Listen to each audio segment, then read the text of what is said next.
Everything Co-op, bringing you information on how cooperatives can help improve your quality of life. This show is being sponsored by the National Co-op Bank, NCB. The NCB is dedicated to strengthening communities nationwide for the delivery of banking and financial services for the nation's cooperatives, their members, and other socially responsible organizations. For more information on the power of community ownership, visit ncb.coop. That's ncb.coop. Now stay tuned for your host, Vernon Oakes. Good morning, everybody. This is Vernon Oakes. Welcome to Everything Cooperative. This is a wonderful Thursday morning. We're glad that you're with us. And this morning, we have Miss Gail Taylor on the line with us. Good morning, Gail. Good morning. How are you today? I'm doing well. How are you? Good. So I understand you're out there farming this morning. You're harvesting.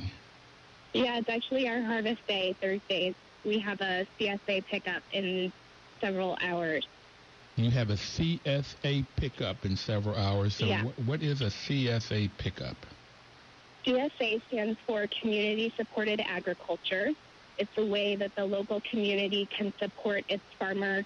You sort of pay in advance for your yearly vegetables and make the commitment to financially support that farm throughout the growing season. Community Support Association? Community Supported Agriculture. Oh, agriculture. So there are two ways in which the community, we have 130 members in our CSA. The community is making the financial support. They pay in advance, which means that, with vegetable farming, I'm buying most of my supplies in January and February, even if I'm not harvesting and selling the first crops until May. So it's kind of like, in the old days, maybe somebody would go over to the USDA and get a loan to buy the seeds. Historically speaking, that hasn't been as easy for Black people and people of color. So wait a minute. You said they normally would go to USDA, Department of Agriculture, and get a loan. But Blacks have had difficulty. Yeah, you could go to the USDA and get a loan, then you could buy your seeds. But Blacks have had difficulty getting the loans.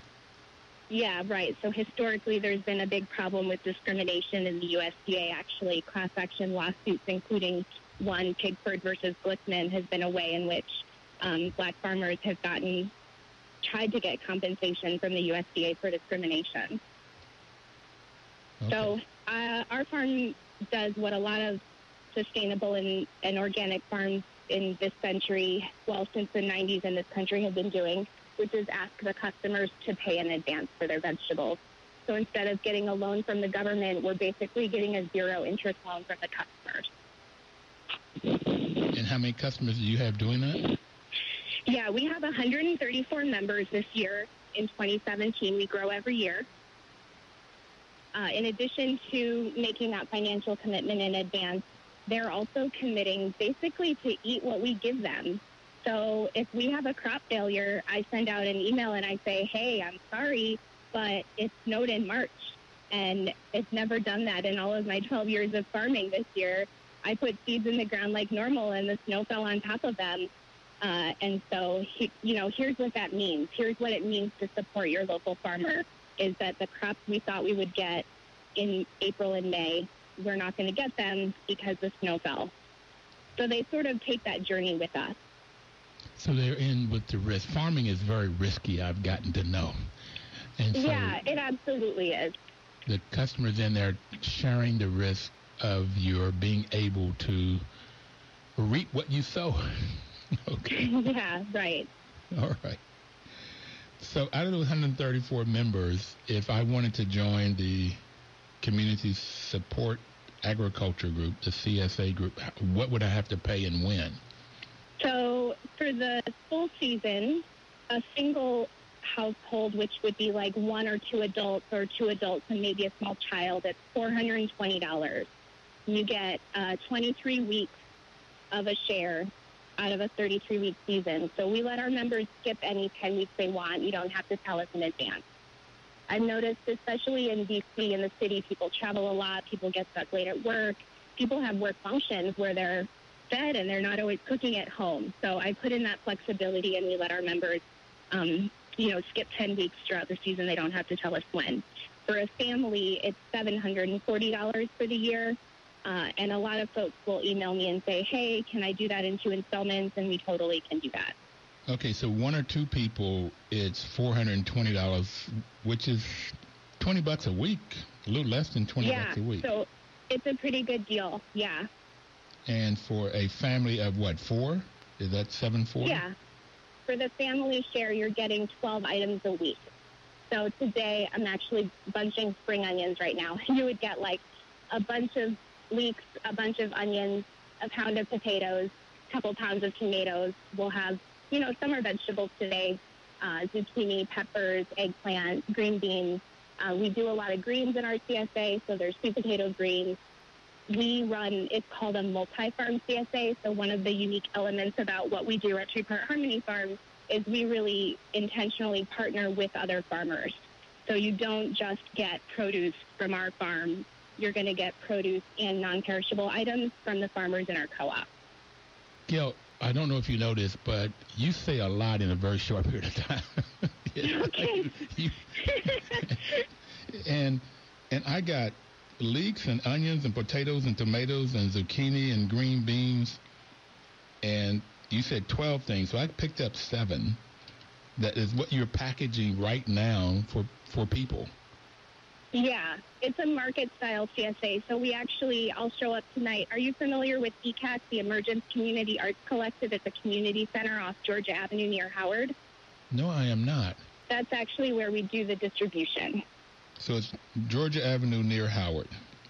Yeah, Georgia and Euclid. So there's a capoeira group there, and then ECAC is a community group. So it's very much, in the center of the community. Well, Georgia and Euclid is right where the business school is. Yeah. So it's on the other side of the business school. So we set up a market-style CSA, and we put out 15 or 16 items, and people choose 12. And you do that tonight? Yeah, Thursday night from April 6th through November 17th. Anybody listening who wants to join for the fall session, it's still that $18.75 a week, like you said, and we'll start the Thursday after Labor Day. People can join again. So how do I get in touch with you or people that's listening? Oh, right. So you can go to our email address, threepartharmonyfarm.org. And there's a little, if you click on CSA, join the CSA, there's a Google form you fill out. Okay. And do you pay the amount then? Yeah. If you want to pay by credit card, I'll send you an invoice by PayPal, or you can put a check in the mail. So if they wanted to start after Labor Day is the first weekend in September. It goes for how many weeks to November? I think that's 11 weeks. It ends the Thursday before Thanksgiving. Oh, that's convenient. You have fresh veggies on Thanksgiving. Okay.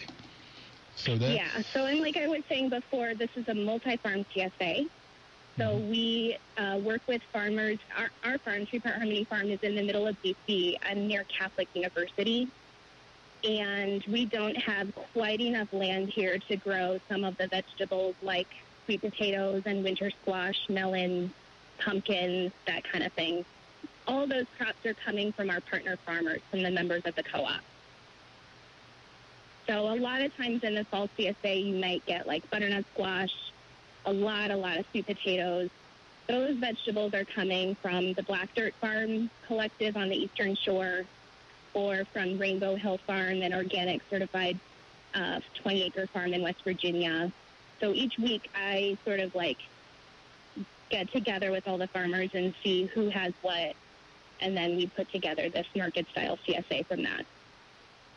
So you have Black Dirt Farms in Eastern Shores. Yeah. And then Green Hills in West Virginia. It's Rainbow Hill Farm is owned by Gail Livingston. She's in Charlestown, West Virginia. I just met her. And oh, did you? Yeah, at the farmers market on H and 13th, I think it is. Yeah. I met her last weekend. What day of the week? On Saturdays or Sundays? It was Saturday. Yeah, Gail is an amazing farmer. She's got 20 acres up there in West Virginia. She has chickens, so she is able to bring in organic eggs to the CSA, which is great. Well, when she said her name was Gail, I was asking her, are you Gail from Three Part Harmony Farms? People get us confused a lot. Well, you're both attractive African Americans. I went on your webpage and saw your picture there. And I also rode by your farm this morning on the way here. I was hoping to get a chance to meet you, but I couldn't figure out how to get in to the farm. I see. But I saw somebody working in back from, I guess I was on 4th Street. Yeah, we started at 7 o'clock this morning. Okay. All right, I turned over about that time. All right, good. Okay. That's what I kind of assumed you'd be 6 or 7 farming. I am from West Virginia, but Bluefield, West Virginia. My father, we must have had an acre farm in the summers, but my father and my 3 brothers and I would farm. The only part I liked was the eating. That's the only part. Although I do want to get back out and get my hands dirty. That was kind of neat. I didn't like weeding, but I did like harvesting. That was cool. Okay, so you got a 2-acre farm inside the city. That's what I found so interesting. Yeah. Are there many spots that you can have a farm inside D.C.? Well, there's more than I think most people would believe, but no, there aren't that many. The thing about D.C. is it's relatively flat. We don't have a history of factories. There's not a ton of overdevelopment here. You know, we don't have a lot of tall buildings. There is actually, we're rated high for a lot of green space. There's plenty of places to put farms in the city, and honestly, vegetables don't take up that much space. All right, your customers are these individuals, 134 members, and is this the co-op part of this? Yeah, the 3 Part Harmony Farm is the farm that manages the logistics of doing the CSA for the 134 members. So I go through the work every week of reaching out to all the other farmers to find out what they want to contribute. So, like, for example, Gail will usually send me a text message on Monday morning. Okay. And then she'll deliver. We have a walk-in cooler at that parking lot that has, it's locked with a lockbox, so farmers can make their drop-ups off there, and I don't have to be there. And likewise, on Wednesdays, the extra produce gets picked up by the Catholic workers. They have a key as well to the cooler. They can pick up the donation, and I don't have to be there. So in the next minute or so, we have to take our first break.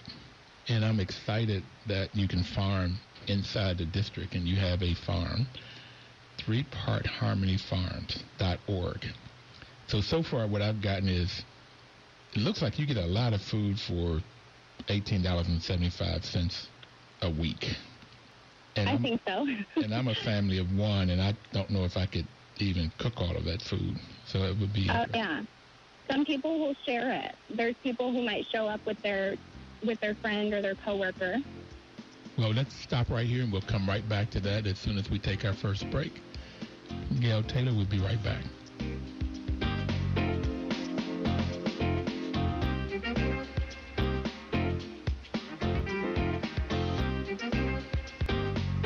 Washington, D.C.'s News Talk, 1450 AM WOL, 95.9 FM. Information is power. This is Vernon Oaks with Everything Cooperative. The National Cooperative Bank sponsors this program to give you information about cooperatives, the things that are going on in the city and around the nation, quite frankly, around the world in cooperatives, such that you might look up co-ops. And like we're talking today, for most co-ops, you get a very, very good product, and it's competitive pricing, if not lower pricing. So we can get organically grown vegetables from 3 Part Harmony Farms right here in the district, and Miss Gail Taylor is on the phone with us this morning. So just to repeat this, you can go to 3partharmonyfarms.org, sign up, and for $18.75 a week, you can get 12 different vegetables. Is that 6. all the time? No, sorry. It's every week you would get 6 items. Oh, every week 6 items. Yeah, the families would get 12 items. That is a lot for one person to eat. You were saying before the break you don't know if you can go through that in a week. I don't know if I could either. Thanks for clearing that up for me. Okay. Sure. Okay. I told you I met Gail Livingston from... Yeah. What was that farm in West Virginia? Rainbow Hill Farm. She's a member of our farmer co-op. Rainbow Hill Co-op. And I think I bought 4 or 5 items from her on Saturday, and I haven't fixed all of those, so I may have to go in. My sister, she does it. Maybe if I buy, she'll cook. Okay. You were saying that people come in and buy together. Yeah, we have some folks, maybe friends or coworkers, they figure out how to do it together. We are definitely a community-supported agriculture. I want people to do this together, do it with friends, figure out how to support your farmer but not have it be stressful. So sometimes that might mean taking a break and sending somebody else. So there are people who might come one week and then their friend comes the next week. And that way, everybody wants to take a break from local produce and eat some avocados sometimes, Mm-hmm. There's a lot of things that we can grow in D.C. and the Mid-Atlantic. There's a lot of things we can't grow. And I think that it makes sense. You can support your local farmer without it taking over your whole life. Gail, how did you get started in this? Yeah, I got started by volunteering on a farm in Upper Marlboro. I was unemployed at the time and trying to figure out what the next step was. And in the meantime, had heard about this place where I could go and volunteer in exchange for vegetables. And I liked it, and they offered me a job the next season. So I started there in 2006, part-time, went a couple years, then to full-time, and then it just seemed like I had found where I wanted to land. I had stopped sending out my resume, stopped looking for another job, realized after all I didn't want to be in an office anymore. So what kind of work were you doing before?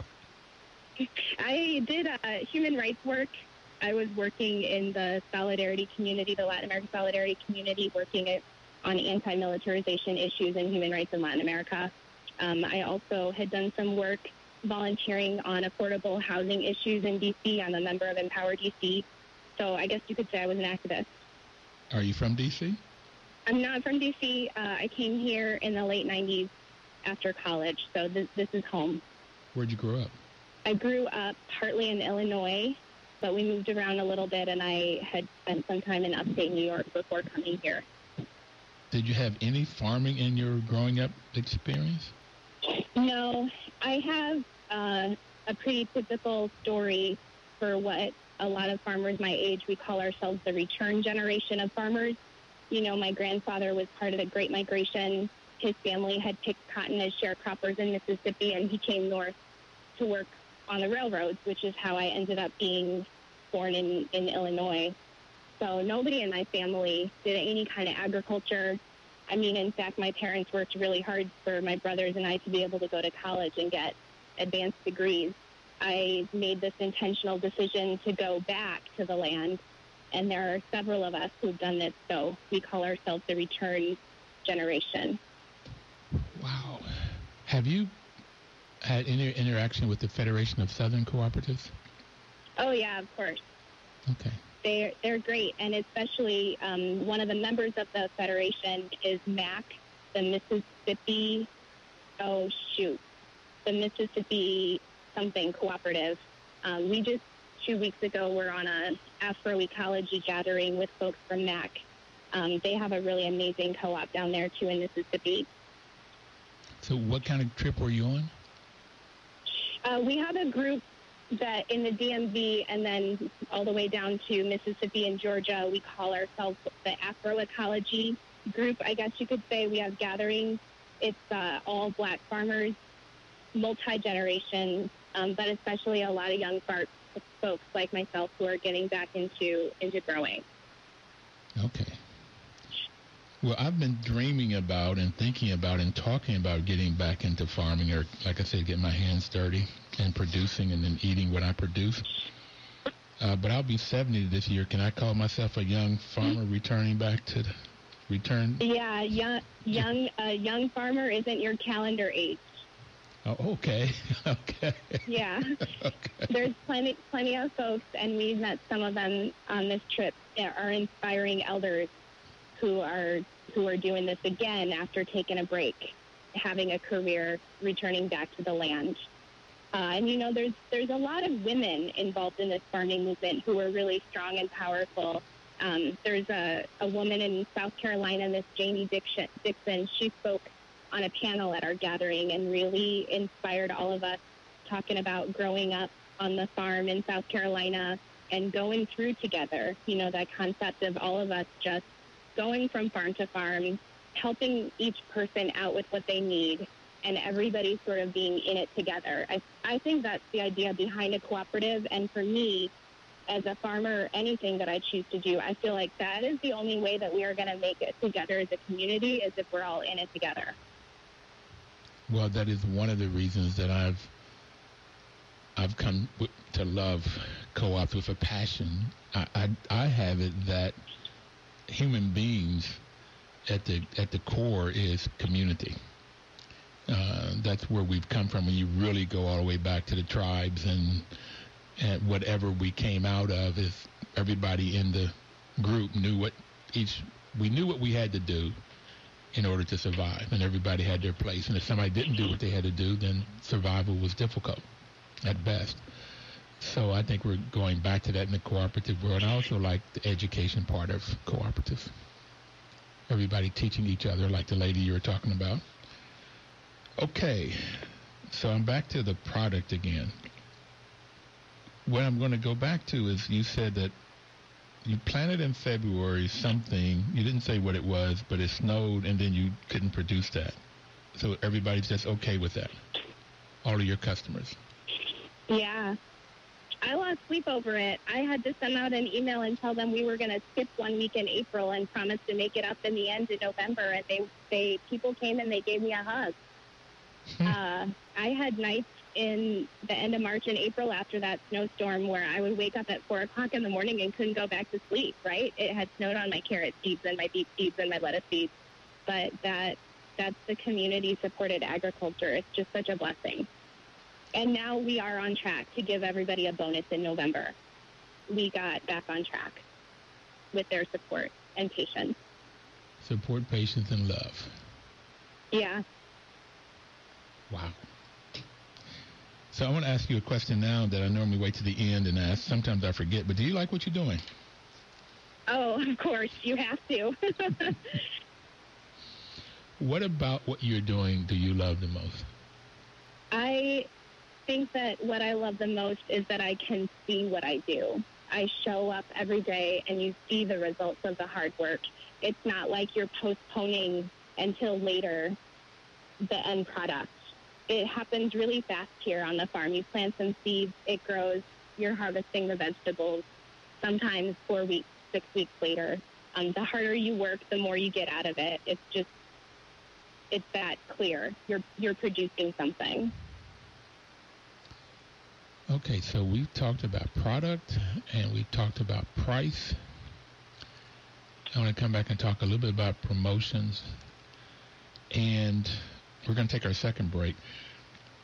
Gail, do you also love the interaction with your customers? I do. There's a lot of vegetable farmers that like to sell to restaurants, and I have to be honest, it's not as fun dealing with chefs. I really love to see, we have people who've been members of our CSA for 5 years, and I see their children come, and I know that I have been nourishing those children since before birth. It's just a really rewarding thing to be able to bike around DC and pass by people and know that I'm helping to keep them healthy, because we are focusing on not just growing vegetables, but really nutrient-dense produce that is really important for all of us in our health and well-being. Wow. So you have a hand in children being healthy, families being healthy. Yeah. Well, that's a much bigger product than vegetables. I can see why you love it. But that is the vegetable, right? Like food is medicine. That's one of the three tenets of the three-part harmony farm. Food is medicine, food is culture, food for our future. the food as medicine is a big, big part for us. We'll be right back. Please don't touch that dial. Thank you.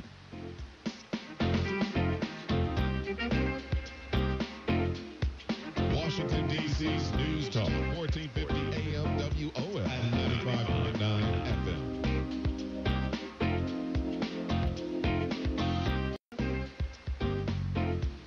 FM. Welcome back, everybody. This is Vernon Oakes, and the program is Everything Cooperative.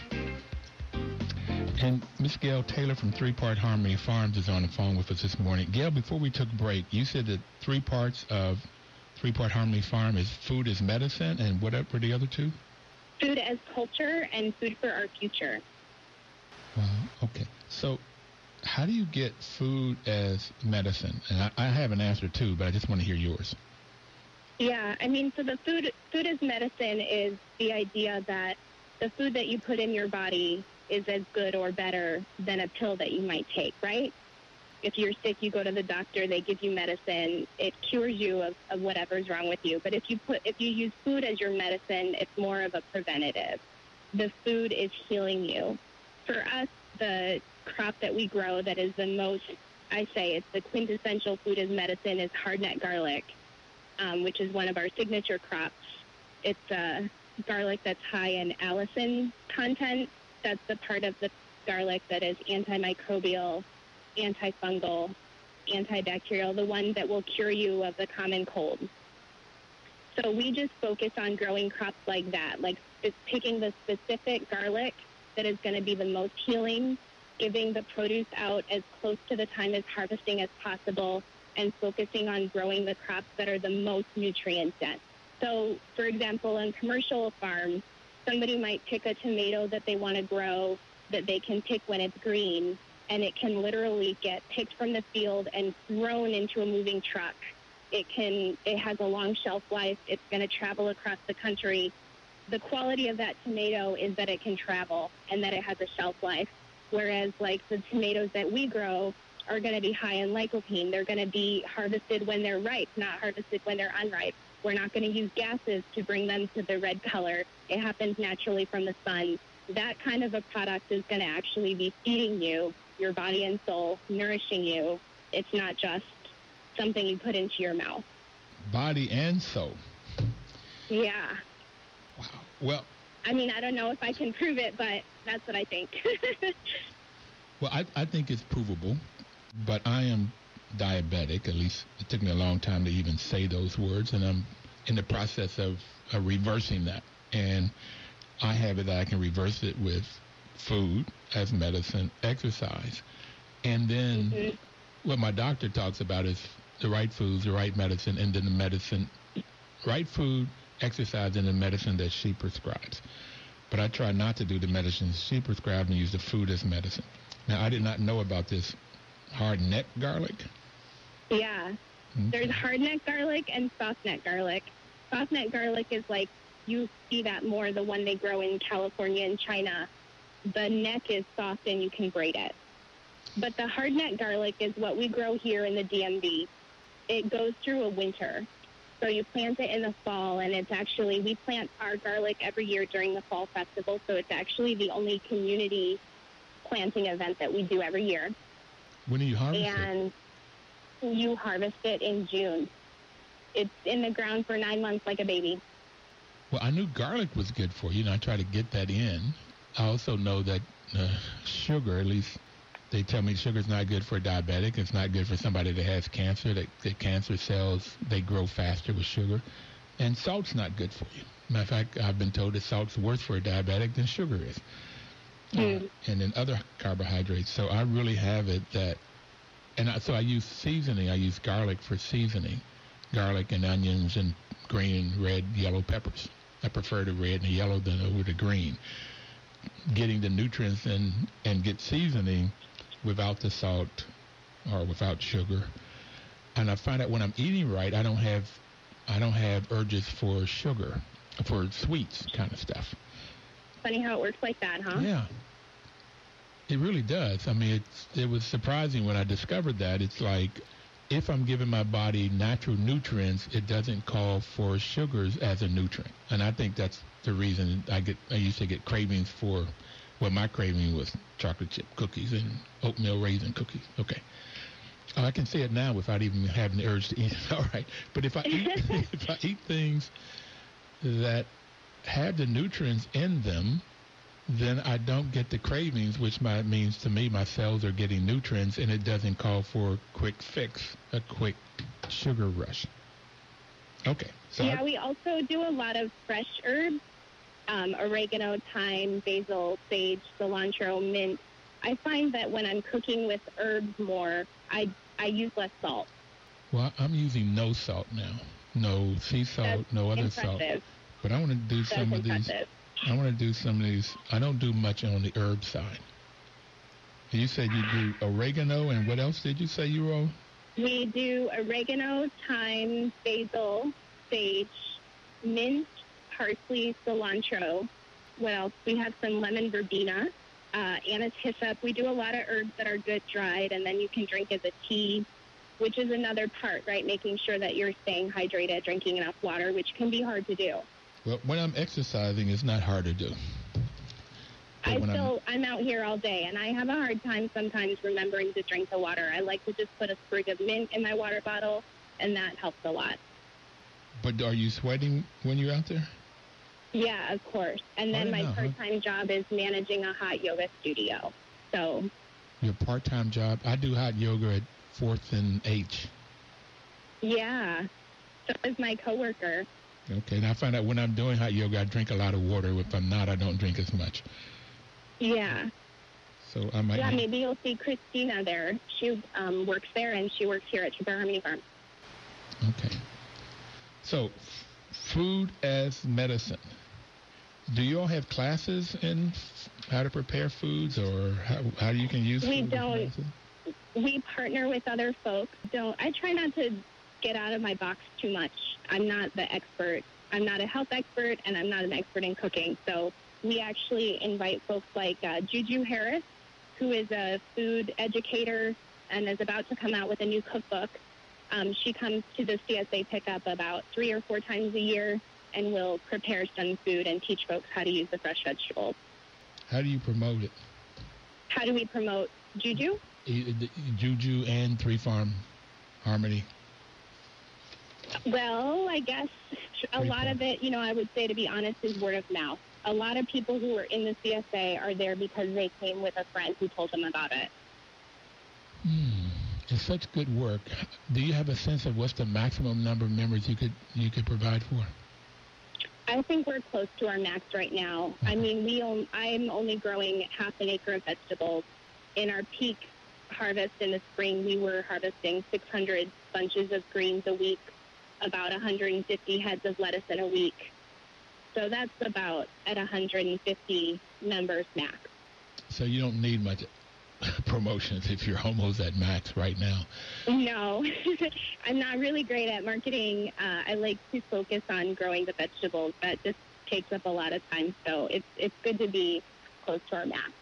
Do you do this just because you enjoy doing it and you see the benefits of it, you love it, or do you make any money at this, or is this a profitable business? It's not hugely profitable. There is a way that farming can be profitable. That's not the kind of farming that I want to do. I would rather grow food for people, and even if that means that I'm choosing the produce that doesn't get the highest dollar amount, but because I think everybody should eat well. Everybody needs to have more kale and collards in their lives. I would say the way that farming is more profitable is by doing it in cooperation with other farmers. The economic benefits that we get by working together are immeasurable. And that's everything from being able to reach more customers because we're working together and maximizing what we all do well. It also means we save money because we buy things together. When Gail goes to the tractor supply store, she'll send me a text message and say, do you want me to get something for you? I'm driving there anyway. That could save me a whole tank of gas and a whole day just because she brings me the thing that I need. And it might sound small, but for a farmer, saving a day driving to the tractor supply store is a big deal. No, it doesn't sound small to me. What I talk about is the different types of co-ops, and you can have a worker co-op where the workers own it. You can have a consumer co-op, and where the people that uses the product or services own it, and that's like credit unions and housing co-ops and rural electric co-op.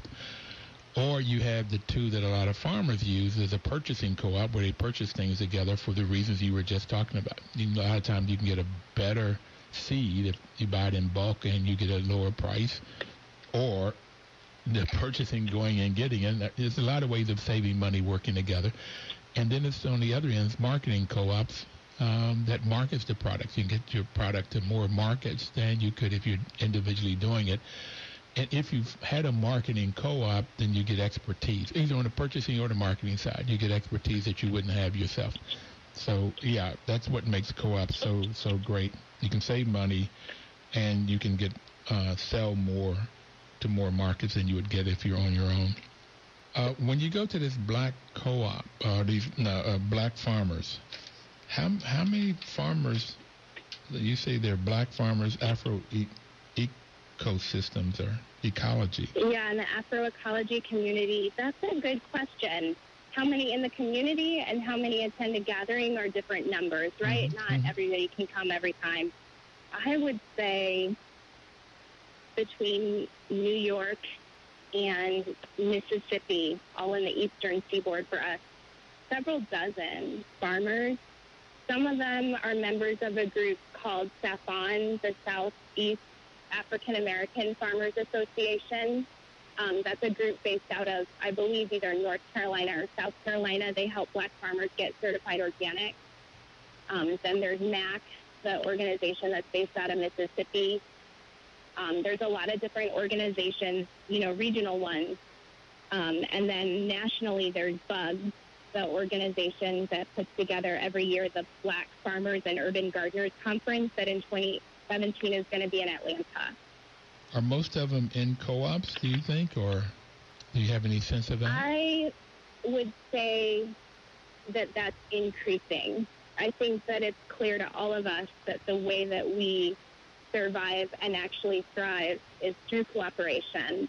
So it's definitely, the growth is fast on that front. Okay, so for example, when we were in Durham this last time in July at the gathering, we went and got a tour of a new co-op that some farmers who actually are multi-generation owned family farms had just formed a co-op, and they are marketing their eggs together, among other things. I think they were called the Piedmont Triangle Co-op, and they are amazing. I mean, some of these farms are fifth-generation Black-owned farms, and it's the kind of story that is common in the South where, your parents want you to leave the farm, you go to college, you have a career, and like you're saying, 60, 70, it's not too late to start reviving that family farm, and they're doing it by forming a cooperative. Okay, we're going to have to take our third and final break. I thank you so very much. This is very exciting, Gail. But we're taking our final break, and we'll be right back.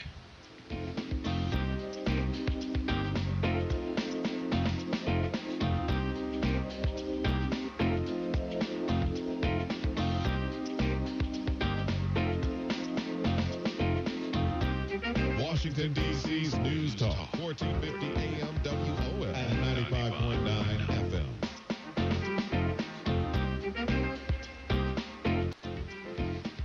Welcome back, everybody. This is Vernon Oakes on Everything Cooperative, and we have Miss Gail Taylor, who is with Three Part Harmony Farms. And for $18.75 a week, you can get 6 vegetables if you are a family of 1 or 2.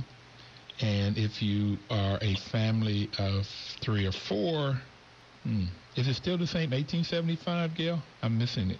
No, so it would be double that. Okay. A family of 4 would be double that, and you get a choice of 12 different vegetables.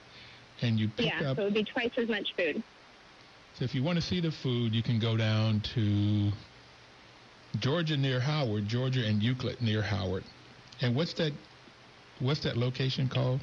It's called the Emergence Community Arts Collective. Emergence Community Arts Collective. So if they wanted to go by, they could go by this afternoon from what time to what time? We're there from 5 to 8 p.m. on Thursdays. So you were at the farm at 7 a.m. harvesting, and then you'll be distributed from 5 to 8 p.m. So your day is from 7 to 8, or maybe you'll even. Okay. Sound like a farmer. Yep. It's a long day. All right. So, well, just real quick before I forget, if somebody wanted to volunteer, I saw on your webpage they can volunteer also, and if they do it regularly, they can trade that for vegetables. Oh, yeah, I'm glad you brought that up. This is a very important part of what we do. You can sign up to do a work exchange with us. You work for 3 hours, and in exchange, you get the same share, the family size share, so 12 items for 3 hours of work. Well, that sounds like a lot. So for 3 hours, that comes out to be almost 40. It's like minimum wage. Like $40. Okay, $12 an hour. Yeah. Okay. So, and you can sign up by emailing me, Gail at 3partharmonyfarm.com, or you can call me 202-427-7146. We are going to start a new volunteer session after Labor Day. So you can sign up to get shifts, and we'll do a little orientation when you start in the fall in September. So what times of the day can somebody like me do? Is there, if you do a 3-hour shift? We start in the fall at 9 a.m., and we break for lunch at 1 p.m. So I just ask that you arrive in time to get your 3 hours of work done before we break for lunch. Okay. So you don't have anything in the afternoon? We don't. No, in the afternoon we do a different kind of work that doesn't really fit volunteers. Okay. So if you wanted to volunteer, yep. 3 hours of work between 9 and 1 in the morning. Yeah. Now, how often a week do you do that? You can come every week if you want, but I only require that you sign up twice a month. I know people have other things to do.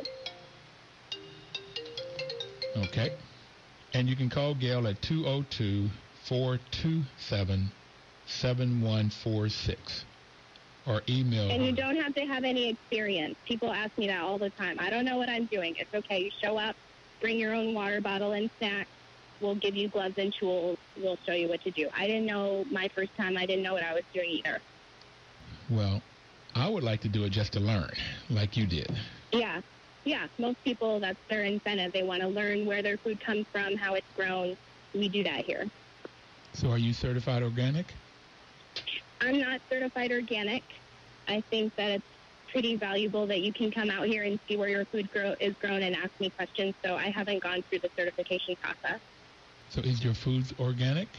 Are your foods organic? Yeah, so we don't use any chemical pesticides, herbicides, fungicides. We don't really use a lot of sprays in general. Our pest control is a lot of squishing of bugs. Okay. And we get rid of weeds by pulling them out with our hands. Yep, that's what we used to do. Okay. Yep. When I said weeding, that's exactly what we did. Sometimes the old ways are the best ways. So cooperatives are based on the values of self-help, self-responsibility, democracy, equality, equity, and solidarity. And in the part that I like in tradition of the founders of cooperative members believe in the ethical values of honesty, openness, social responsibility, and caring for others. It's been real clear you care for others. That's why you love this. So are you guys honest, open, and believe in, I don't know, taking care of our planet? I think so. Maybe to a fault. Maybe what? Maybe to a fault. To a fault. Okay. Okay, I don't think I think so. I think you are, from what I read and talking to you. So, and the principles are volunteer and open membership. So it doesn't make any difference about gender or race or politics or religion. This doesn't make any difference. So do you have open and volunteer members to your co-op? We do, although I would say it is very important for us in this space that everyone treats each other and the space with respect. This is a peaceful place. We're not really into any kind of speech So everyone is welcome, except it wouldn't really be good if you came and you were not respectful of the people who were here. Yes, I get that. Yeah. Yeah, I get that. That's in this caring for others. Yeah. Okay. Democratic member control. When people come and I give them the orientation, that is a really important part of it, of welcoming people to the space, making sure that they feel welcome, and also making sure that they understand that I see as my role, making sure that everyone else feels welcome, no matter race, gender, sexual orientation. Everyone should be made to feel welcome here. Doesn't make any difference if you're independent, Republican, Democrat, or No. Christian or Muslim, or doesn't make any difference. Okay. No. Democratic member control. Cooperatives are democratic organizations controlled by their members. Now, your co-op, though, is the co-op between the farmers. Is that right? Yeah, so we haven't really talked about that yet, right? Because this farm, Three Part Harmony Farm, is the farm that I own and operate as a single-member LLC. So this is a family-owned farm, and the farm itself is not a co-op. Got it. But how many farms are in the co-op? We are an unincorporated co-op, so it's a little bit loose. Okay. Community Farming Alliance is the name of the co-op, and we are about half a dozen farms within that network. There's myself, Three Part Harmony Farm. There's Good Sense Farm and Apiary, which is owned by Zachary Curtis. Zachary and I started the co-op together. There's Holly Pool Cavana. She is an herbalist with Little Redbird Botanicals. And then there is Blaine and Aaliyah. They're on the Eastern Shore with the Black Dirt Farm. Gail with Rainbow Hill Farm. And then we also have a pretty close relationship with a woman-owned farm in Upper Marlboro called Owl's Nest. And then this year we also started working with a farm in Waldorf called Dicot Farm. So the core members would be Three Part Harmony Farm, Good Sense Farm, Little Redbird Botanicals, and the Black Dirt Farm and Rainbow Hill Farm. And half of us go to a farmer's market together in addition to the other things that we do together. Okay. So I don't do anything by myself, if you might have gathered. Mm-hmm. I don't like to do anything alone. It just seems like if I can buy my fertilizer with another farmer and share the shipping costs, I'm going to do it. If I can go to the farmer's market with other farmers and maybe take a Saturday off once a year, I'm going to do that too. So do you have any education, training, information, which is the fifth principle to farmers? I'm sorry, can you name the fifth principle again? Education, training, and information. Oh, I guess I would say Blaine and Aaliyah do that part more than anybody else. The owners of the Black Dirt Farm Collective, which organized the Afroecology and the Agroecology gathering. Blaine also works with SAFON, the organization that I mentioned before. I mostly do hands-on training specifically towards growing vegetables here. That's really my passion. Got it. Cooperation among cooperatives. Are you working with any housing co-ops to provide vegetables or anything? Are you working with any other co-ops? Am I working with other co-ops? Not at the moment, that we have in the past. Members of our community are. I don't know if you're familiar with the Dreaming Out Loud. It's a nonprofit organization based out of Southwest D.C. Actually, Chris Bradshaw would be a great guest on your show. Chris is in the process of building the next urban farm in D.C. over at the Kelly Miller Middle School site. So all of us in the Afroecology community are going to come together and support Chris in that. And I get that you're concerned for community. So I get that when you don't have to talk about that and the land and the people and everything. And I do property management full time, and so I'm want to see if I can connect some of the properties and the people in the co-ops to you guys and see how I can join also. Sure. Half a second. Anything you want to leave the group with or leave the audience with? Well, I'm obviously passionate about farming, but I'm equally passionate about co-ops.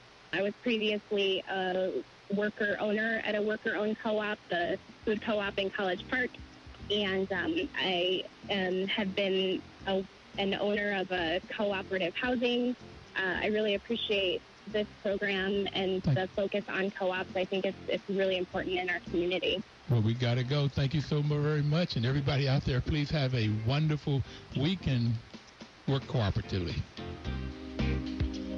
Washington, D.C.'s News Talk,